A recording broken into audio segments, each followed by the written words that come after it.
I can't tell you how many times I've heard people call it the rotator cuff, which tells me something really important. Most people don't actually know what the rotator cuff is. And if you don't understand what it is, you probably don't know how to take care of it. And that's where a lot of shoulder issues start. Not because something is necessarily damaged, but because it's not being used the way it's designed to be used. So let's clear this up in a really simple way. The rotator cuff is not just a bunch of tendons. It's a group of muscles. Now, yes, those muscles are attached to tendons, but here's the important distinction. Tendons don't contract.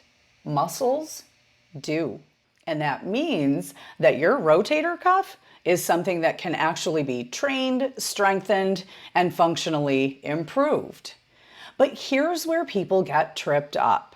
The rotator cuff isn't designed to create big, powerful movements like your larger muscles are. It helps keep the head of your arm bone centered in the joint as you move.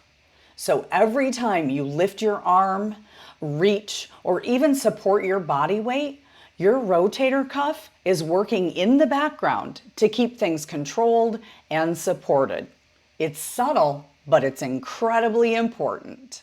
So when that system of muscles that make up the rotator cuff is not doing its job well, you'll often see something like this.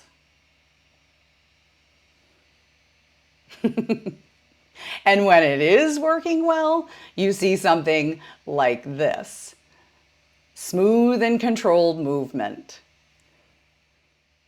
And this is where a lot of people feel that constant tightness in their shoulders.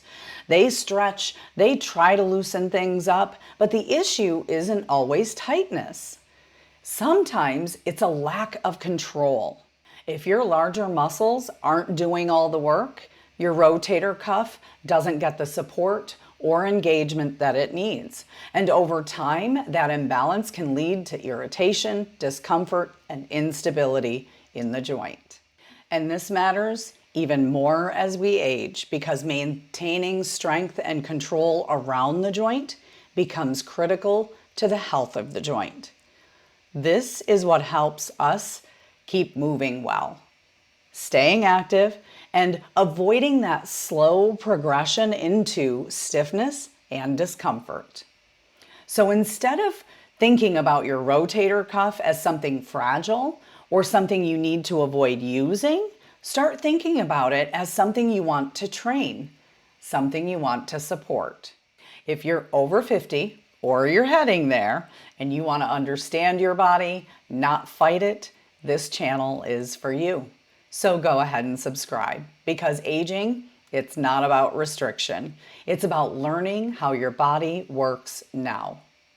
And if you'd like deeper tools and guidance, you can join my email community at OmBodies.com. That's where I share more of the good stuff. And here on YouTube, we'll just keep building.